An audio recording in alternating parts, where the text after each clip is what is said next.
So guys, we are now going home. We have finished tilting at least 4 rice fields, but only 2 rice fields are big and 2 rice fields are small. So all in all, 4 rice fields. And I'm sorry guys for not updating you each rice field. I didn't record, uh, and so as uh, placing the carabao, because I placed the carabao in this area. Yeah, in that area.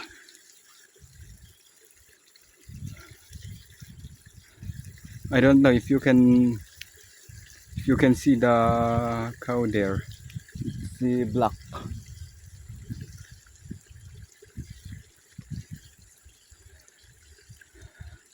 And in this area is where we tilt.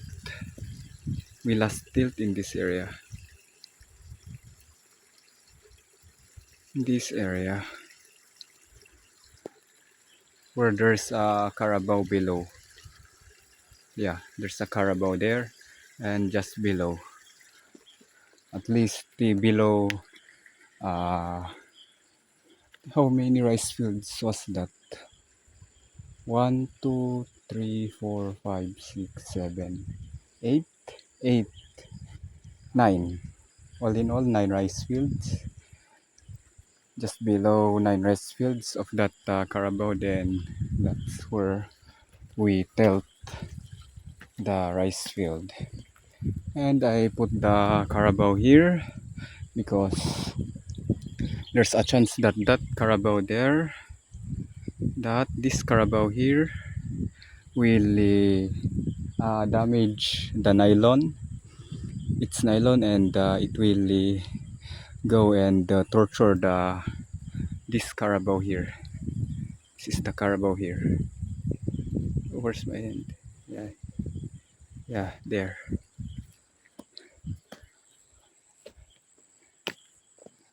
So guys, thank you guys for watching, and I think I will not talk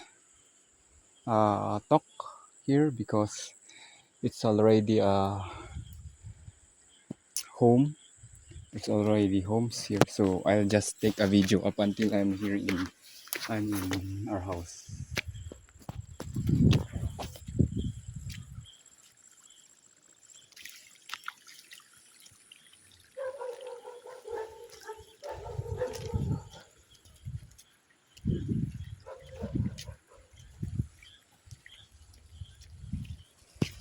The topic na.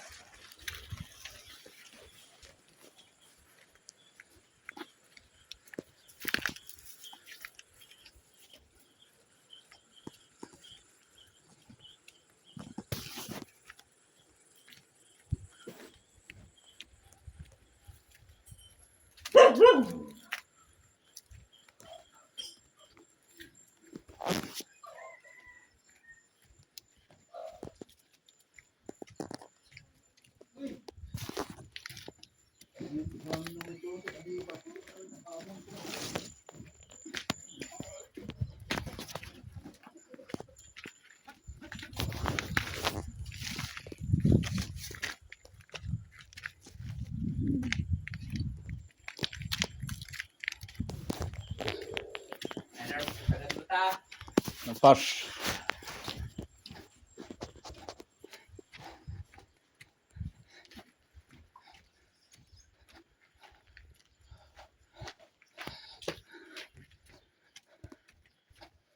So, yan na ulit.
So that's all, guys. I need to fix something. That's all, guys.